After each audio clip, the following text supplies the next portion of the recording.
Hi, I'm Katie Lennon, editor of Internal Medicine News. Here with me today is Dr. Douglas Paauw, who is a professor of medicine at the University of Washington. Dr. Paauw, could you tell me about some of your other roles at the university? Yes, Katie, it's great to be here. Thanks. Yeah, we're so glad to have you here.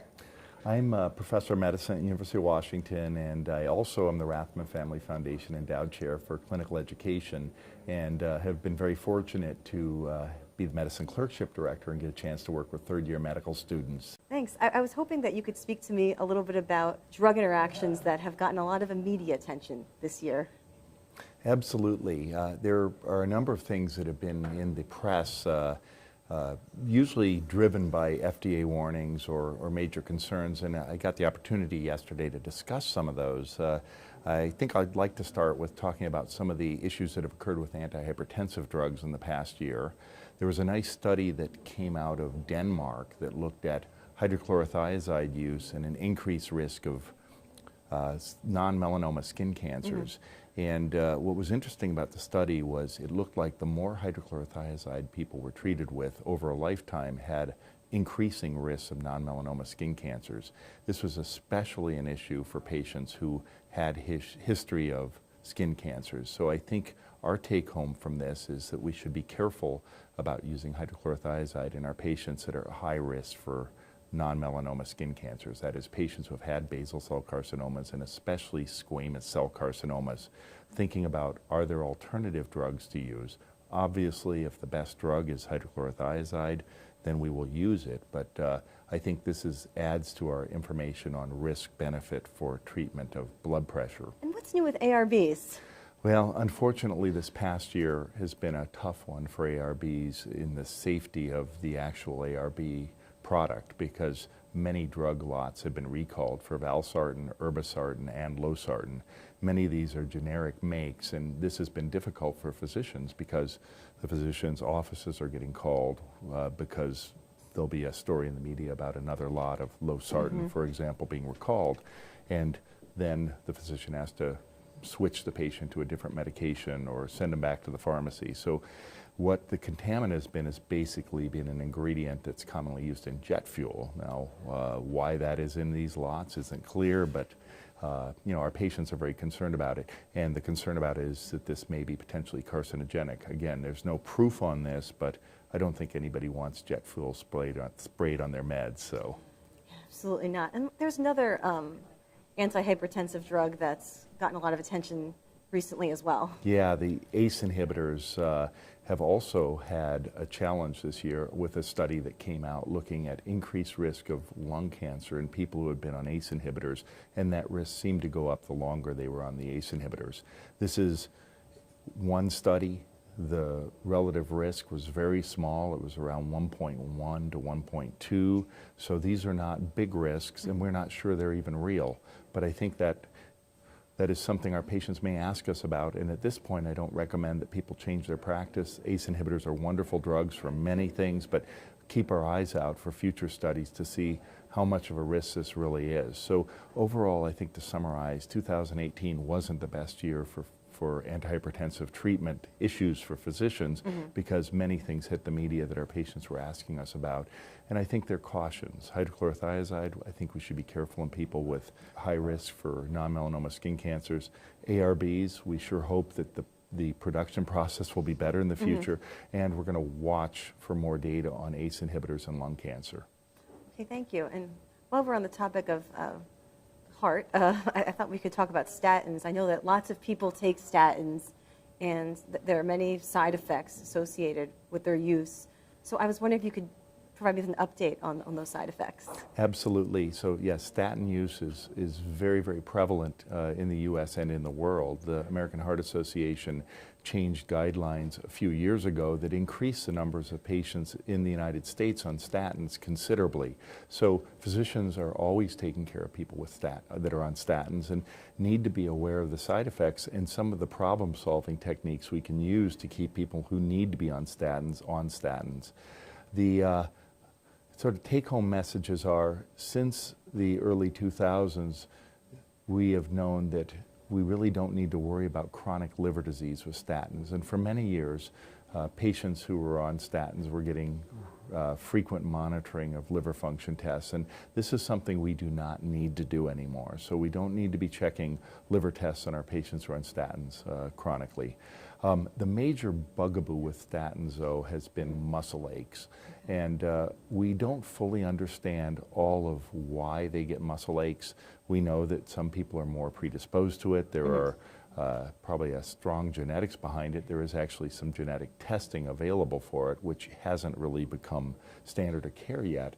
But what's interesting about statin muscle side effects is that a lot of the patients who get given statins will have muscle pain and believe that it's due to the statin. But if you give them back the statin, many of these people will tolerate it.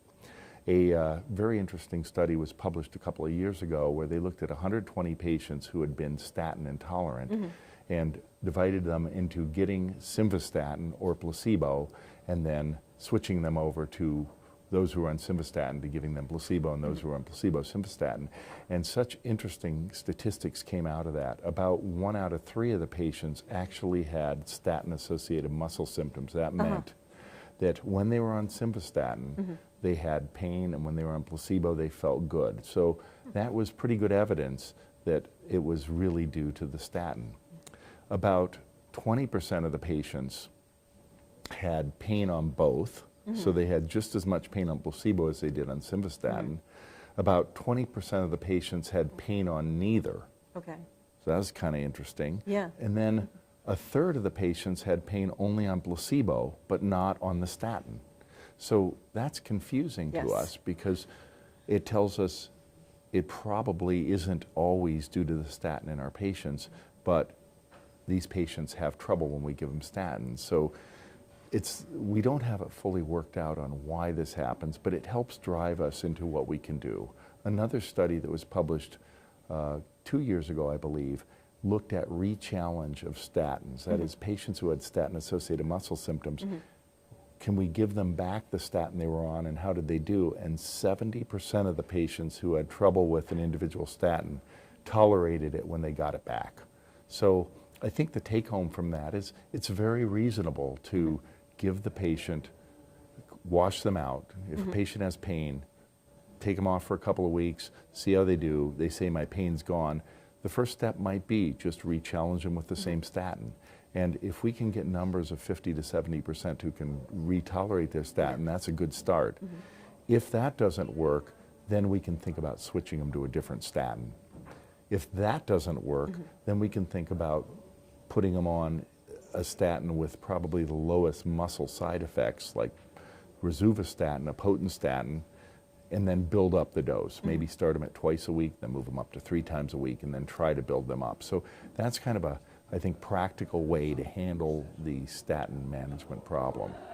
So I want to shift our conversation over to SGLT2 inhibitors. I know there has been a lot of positive literature published about them, but there are also clearly some concerns about these drugs. Yes, I think the SGLT2 inhibitors are a wonderful new class of drugs for treatment of diabetes, and the real excitement in them have been the decreased cardiovascular negative outcomes, that patients have decreased myocardial infarctions, and these drugs also work lowering the blood pressure, so they have some really positive effects.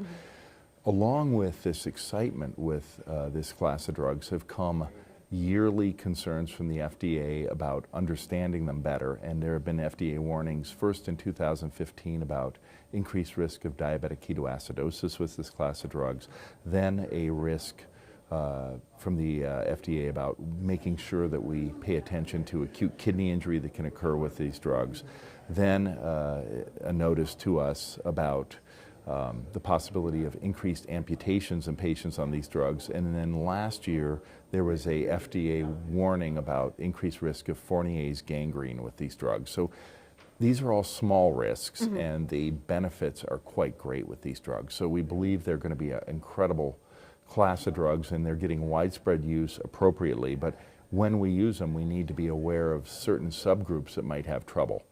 One thing that I highlighted, which I think is important, is individuals with diabetes who are at risk for amputation, those patients who have neuropathy or have a foot ulcer, that would be a group that you would be very cautious about using an SGLT2 inhibitor in. The other thing about Fournier's gangrene is the physicians being aware that if patients have discomfort in the groin area, if they have something, they say that they're feeling burning or discomfort in that area, to have them be evaluated fairly quickly, because we know that this is a catastrophic problem. Very, very rare, but I think if we're aware that the risk is higher, I think that's important that we address it. The most important thing for physicians is that the lawyers have gotten a list of these FDA warnings, so they certainly are ready to pounce if something bad happens and we plead ignorance on it. I see. And I wanted to wrap up our conversation by giving you the opportunity to tell us all about your most hated drug. I always hate the same drug. Last year when I spoke, I had it my most hated drug of the year, but this year nothing has surpassed this drug, and that is the drug clarithromycin. Clarithromycin is a very good antibiotic for Helicobacter pylori infection. It's very potent against Mycobacterium avium complex, and those are probably the two areas in medicine where we use it now appropriately. But clarithromycin has more drug interactions and more potent drug interactions than just about every drug we have out there. And there's an alternative drug, azithromycin, that covers most of the things clarithromycin will cover. So in most cases, and especially for upper respiratory tract infections, azithromycin is a much safer drug without the baggage that clarithromycin carries. Clarithromycin has more than 70 known major drug interactions, and it's hard to keep track of all of them. There's a drug interaction with colchicine with a 10% mortality rate that can be very, very bad. So we really want to stay away from clarithromycin if we can. Azithromycin is an alternative. Not saying that physicians can never use it, but my advice is if you're going to use it, look for the drug interactions, and if possible, stop any interacting drug during the time they're put on clarithromycin. Okay, thank you so much, Dr. Paauw. Oh, my pleasure.